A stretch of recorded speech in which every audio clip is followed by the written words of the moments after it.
Friends, ಎಲ್ಲರಿಗೂ ನಮಸ್ಕಾರ. Cook with ಸಾರ್ಗೆ ಸ್ವಾಗತ. ನಾನಿವತ್ತು ಬೆಳಗಿನ ಬ್ರೇಕ್ಫಾಸ್ಟ್ಗೆ ಅಥವಾ ಮಕ್ಕಳ ಲಂಚ್ ಬಾಕ್ಸ್ಗೆ ತುಂಬ ಸಿಂಪಲ್ ಆ್ಯಂಡ್ ಈಸಿಯಾಗಿ 10ರಿಂದ 15 ನಿಮಿಷದೊಳಗೆ ರೆಡಿ ಮಾಡ್ಕೊಳ್ಳುವಂಥ ಕ್ಯಾಬೇಜ್ ರೈಸ್ ಹೇಗೆ ಮಾಡೋದು ಅಂತ ತೋರಿಸ್ಕೊಡ್ತೀನಿ. ರೆಸಿಪಿ ನೋಡೋದಕ್ಕಿಂತ ಮುಂಚೆ ಯಾರಾದರೂ ಚಾನಲನ್ನು ಫಸ್ಟ್ ಟೈಮ್ ನೋಡ್ತಾ ಇದ್ದರೆ ಪ್ಲೀಸ್ ಸಬ್ಸ್ಕ್ರೈಬ್ ಆಗಿ, ಹಾಗೆ ಪಕ್ಕದಲ್ಲಿರುವ ಬೆಲ್ ಐಕಾನ್ ಪ್ರೆಸ್ ಮಾಡಿ. ಈಗ ರೆಸಿಪಿ ಹೇಗೆ ಮಾಡೋದು ಅಂತ ನೋಡುವ ಬನ್ನಿ. ನಾನಿಲ್ಲಿ ಅರ್ಧ ಕ್ಯಾಬೇಜನ್ನು ಉದ್ದುದ್ದಕ್ಕೆ ಹೆಚ್ಚಿಟ್ಕೊಂಡಿದ್ದೇನೆ. ಹಾಗೆ 2 ಮಧ್ಯಮ ಗಾತ್ರದ ಈರುಳ್ಳಿಯನ್ನು ಕೂಡ ಉದ್ದುದ್ದಕ್ಕೆ ಹೆಚ್ಚಿಟ್ಕೊಂಡಿದ್ದೇನೆ.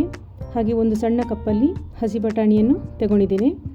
ಹಾಗೆ 2 ಹಸಿಮೆಣಸನ್ನು ಸಣ್ಣಕ್ಕೆ ಹೆಚ್ಚಿಟ್ಕೊಂಡಿದ್ದೇನೆ.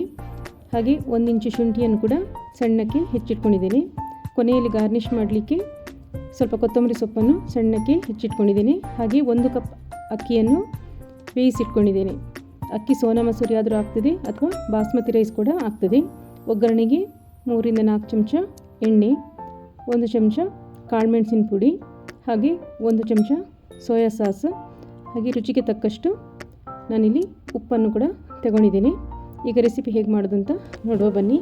ಮೊದಲಿಗೆ ಒಂದು ಬಾಣಲಿಯಲ್ಲಿ ಎಣ್ಣೆಯನ್ನು ಹಾಕ್ಕೊಂಡು ಎಣ್ಣೆ ಬಿಸಿ ಆದ ನಂತರ ಜೀರಿಗೆ, ನಂತರ ಹೆಚ್ಚಿಟ್ಟಂಥ ಶುಂಠಿ ಹಾಗೂ ಹಸಿಮೆಣಸನ್ನು ಹಾಕ್ಕೊಂಡು ಚೆನ್ನಾಗಿ ಫ್ರೈ ಮಾಡ್ಕೊಳ್ಬೇಕು. ಶುಂಠಿ ಮತ್ತು ಹಸಿಮೆಣಸು ಎಣ್ಣೆಯಲ್ಲಿ ಚೆನ್ನಾಗಿ ಫ್ರೈ ಆಗಬೇಕು.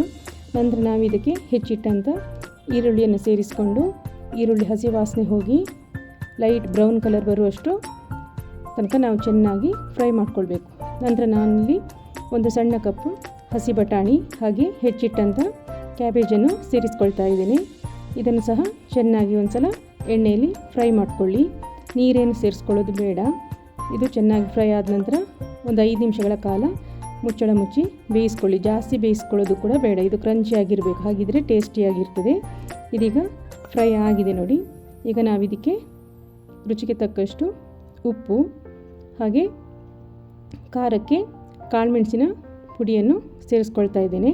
ನಿಮ್ಮ ಖಾರಕ್ಕೆ ಅನುಗುಣವಾಗಿ ಕಾಳುಮೆಣಸಿನ ಪುಡಿಯನ್ನು ಸೇರಿಸ್ಕೊಳ್ಳಿ.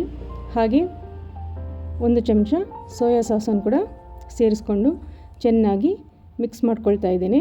ಇದಕ್ಕೆ ಅರಿಶಿನ ಏನು ಸೇರಿಸ್ಕೊಳ್ಳೋದು ಬೇಡ. ಹಾಗೆ ಈಗ ನಾನು ಬೇಯಿಸಿಟ್ಟಂಥ ಅನ್ನವನ್ನು ಕೂಡ ಸೇರಿಸ್ಕೊಳ್ತಾ ಇದ್ದೇನೆ. ಅನ್ನ ಉದುರುದುರಾಗಿರಬೇಕು, ಇಲ್ಲಾದರೆ ಚೆನ್ನಾಗಾಗೋದಿಲ್ಲ. ಇದನ್ನು ಚೆನ್ನಾಗಿ ಮಿಕ್ಸ್ ಮಾಡಿಕೊಳ್ಳಿ. ಚೆನ್ನಾಗಿ ಮಿಕ್ಸ್ ಮಾಡಿದ ನಂತರ ಕೊನೆಯಲ್ಲಿ ಕೊತ್ತಂಬರಿ ಸೊಪ್ಪನ್ನು ಉದುರಿಸ್ಕೊಳ್ಬೇಕು. ನಾನು ಮೋಸ್ಟ್ಲಿ ವಿಡಿಯೋದಲ್ಲಿ ಇದನ್ನು ತೋರಿಸಲಿಕ್ಕೆ ಮರೆತು ಬಿಟ್ಟಿದ್ದೇನೆ. ನೀವು ಕೊನೆಯಲ್ಲಿ ಕೊತ್ತಂಬರಿ ಸೊಪ್ಪನ್ನು ಉದುರಿಸಿ ಅಥವಾ ಈರುಳ್ಳಿ ಎಲೆ ಇದ್ದರೆ ಅದನ್ನು ಕೂಡ ಸೇರಿಸ್ಕೊಳ್ಬೋದು. ಇದೀಗ ರೆಡಿಯಾಗಿದೆ.